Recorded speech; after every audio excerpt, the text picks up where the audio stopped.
It was a quiet evening in the house when the familiar tune of the Cheers theme song drifted from the piano room.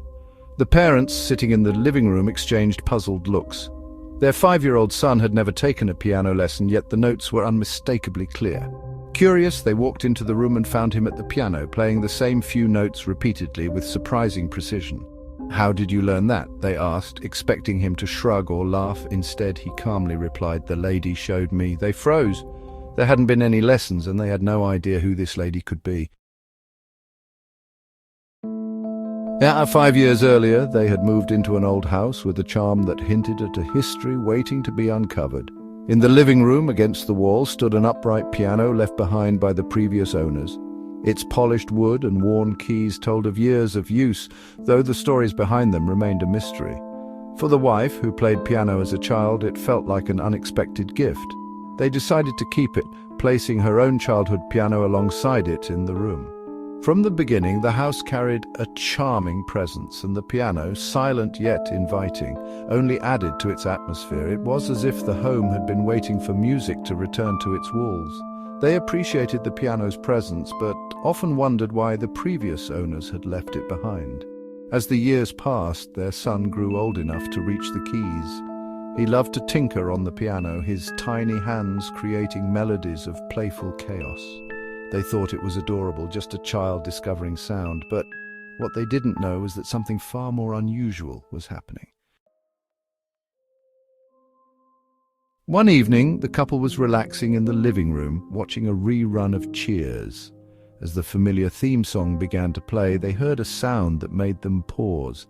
The first 6 notes of the melody drifted from the piano in the next room, soft but unmistakable. They froze, muting the TV to listen.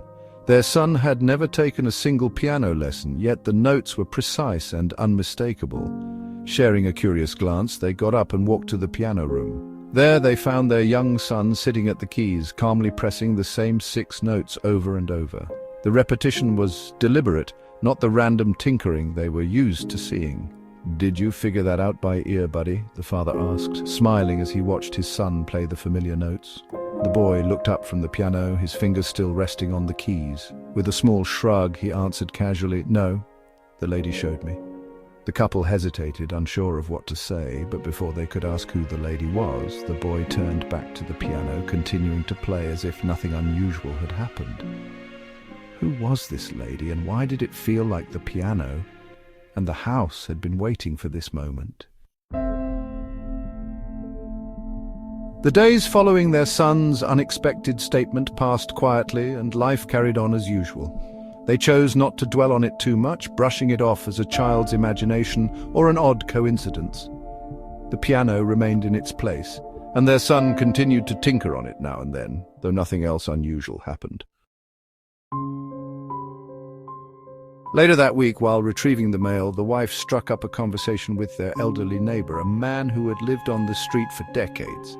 It started as small talk about the weather and the neighborhood, but as they chatted, the neighbor's tone grew nostalgic. "Neighbor, it's so nice to hear music coming from that house again." The comment caught her off guard.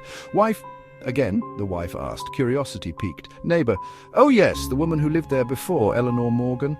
She was a piano teacher for years. She taught so many kids in this neighborhood, and we'd often hear her playing during the day. She loved that piano. It was her pride and joy." As he spoke, the pieces began to fall into place. Eleanor had spent decades teaching children in the very room where the piano now sat. The instrument left behind had been hers, likely a cherished part of her life. When she shared the conversation with her husband, they both exchanged a quiet look of understanding.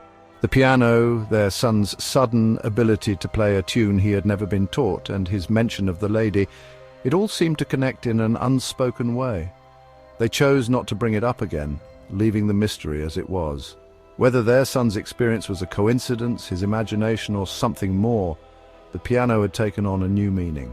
It wasn't just an object left behind, it was a part of the home's story, and now, through their son's small hands, its music had returned, filling the house once more. Subscribe now to our channel, where we dive into real stories from viewers and the web. Stories so unsettling they'll linger in your mind and make you see the world a little differently. Send us your story and join the growing community of mystery seekers. Don't miss out. Hit that subscribe button and join us as we explore tales of the sleepless.